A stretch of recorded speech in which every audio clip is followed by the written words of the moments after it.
Muhammad Ali is the self-proclaimed greatest of all time, and it's hard to argue with him. He used his complex footwork and lightning-fast jab to beat his opponents senseless, and then threw flurries to finish them off when he sensed they were near done.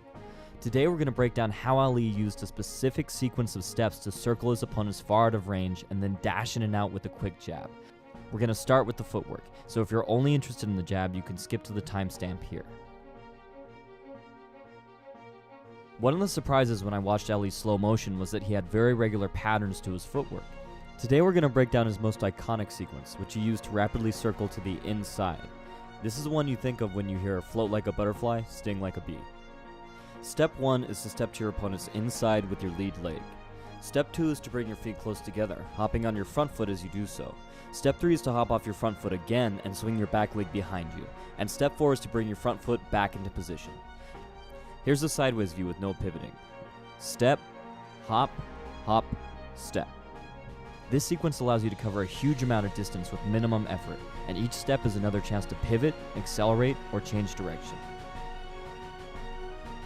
Ali may have had the best jab in boxing history. Let's take a look at his execution and then see where it fit into the footwork pattern that we just broke down.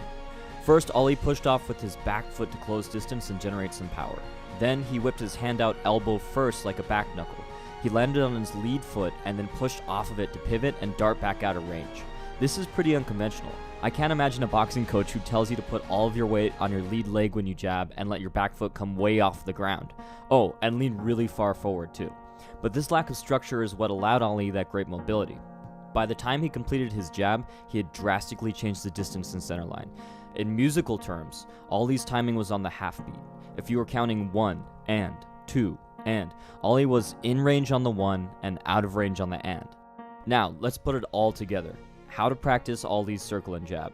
Ali almost always threw his jab on step 2 of the footwork sequence. With his feet close together, he would propel himself off his back leg, then pivot off of his front foot and continue the pattern, starting over again.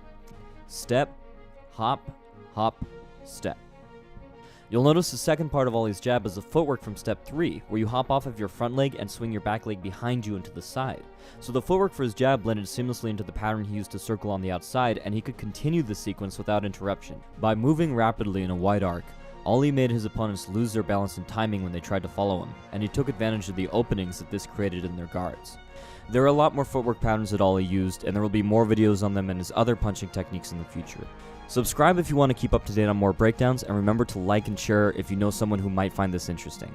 Let us know what fighter you would like us to break down next in the comments section. If you try out Ali's footwork and jab, let us know how it goes. I personally found that you never know what you can learn from trying out new techniques. For example, I found Ali's footwork works really well for setting up kicks, and they're pretty deceptive, believe it or not.